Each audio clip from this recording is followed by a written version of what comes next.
Hello friends, myself Dr. Salman Nasir.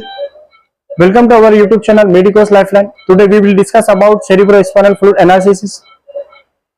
एक patient हमारे पास available है दोस्तों, उनकी जो रिपोर्ट है उसको भी हम लोग डिस्कस करेंगे। उससे पहले मैं आप लोगों को बता देता हूँ कि ये जो cerebrospinal fluid analysis इंटरप्रिटेशन है, इसका क्या इंपॉर्टेंस है और इसको कैसे हम बेसिक लेवल पर कुछ बातें समझने की कोशिश करेंगे और इसके जो पैरामीटर्स है उसको भी समझने की कोशिश करेंगे। बहुत ही इंपॉर्टेंट ये वीडियो होने वाली है दोस्तों, इसलिए अभी से इस वीडियो को लाइक कीजिए, चैनल को भी हमारे सब्सक्राइब कीजिए। सबसे इंपॉर्टेंट चीज मैं आप लोगों को बता दूं दोस्तों कि सेरिब्रोस्पाइनल फ्लूइड एनालिसिस की नौबत जब आ जाती है जब हेडेक से शुरुआत होकर नौशिया, वोमिटिंग और फीवर इस तरह के सिम्टम्स अगर हमको दिखाई देते हैं और पेशेंट के अंदर कोई न्यूरोलॉजिकल कुछ और सिम्टम्स भी अगर दिखाई देते हैं, उस वक्त इसकी नौबत आ जाती है। वैसे तो बहुत सारे औकात में या बहुत सारे टाइम में इसको करना होता है, लेकिन ये कुछ बेसिक चीजें मैं आप लोगों को बताया। अब कैसे किया जाता है, आप लोगों को पता होगा कि ब्लड सैंपल की तरह, जैसे कि ब्लड के जरिए हमें बहुत सारी चीजें पता चल जाती है, लेकिन सेरिब्रोस्पाइनल फ्लूइड एनालिसिस के लिए हम लोग को जरूरत होती है CSF की। अब इसको कैसे लिया जाता है, पेशेंट को बिठाकर या लिटाकर उसके L3 L4 या फिर L4 L5 इंटरवर्टिब्रल जो स्पेस है उससे उस स्पेस से जो है तो फ्लूइड को हासिल किया जाता है और इसके बाद इसको लैब में भेजा जाता है, फिर उसकी रिपोर्ट आती है।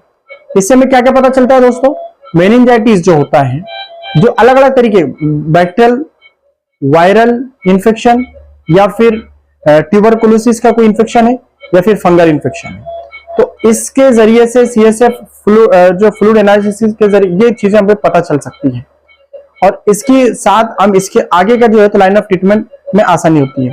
तो CSF जो एनालिसिस है ये एक तरह का बेसिक है, उसके अलावा एडवांस जो है MRI वगैरह हम जानते हैं।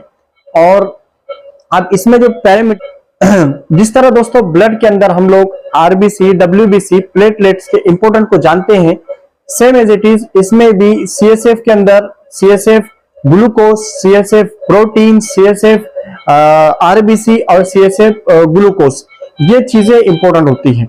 इसमें नॉर्मल जो इसकी रेंज होती है मैं इसका आपके साथ डिस्कस करता हूं कि जो WBC इसकी नॉर्मल रेंज होना चाहिए बिलो 5 सेल्स पर जो mm क्यूबिक होता है। इसके अलावा अगर हम प्रोटीन की बात करेंगे, CSF प्रोटीन की, तो नॉर्मली रहना चाहिए दोस्तों 15 to 20 मिलीग्राम पर डेलीटर। इसके साथ ही दोस्तों ग्लूकोज की अगर हम बात करेंगे तो 50 to 80 मिलीग्राम पर डेलीटर, या फिर यूं समझ लीजिए कि जो ब्लड ग्लूकोज है उससे 2/3। और साथ ही RBC 0 to 5 सेल्स पर mm क्यूबिक, इस तरह से इसकी ये नॉर्मल रेंज हुई दोस्तों। अब मैं आप लोगों को बता दूं कि इसके जरिए से हमें फायदा क्या होता है, सेंट्रल नर्वस सिस्टम इंफेक्शन या फिर इसकी वजह से दोस्तों फायदा क्या होता है कि जो न्यूरोलॉजिकल डिफेक्ट है, न्यूरोलॉजिकल इंफेक्शन है या फिर सेंट्रल नर्वस सिस्टम से रिलेटेड जो डिसऑर्डर्स है, इस तरह की अगर बीमारी है तो डायग्नोज हो जाती है। और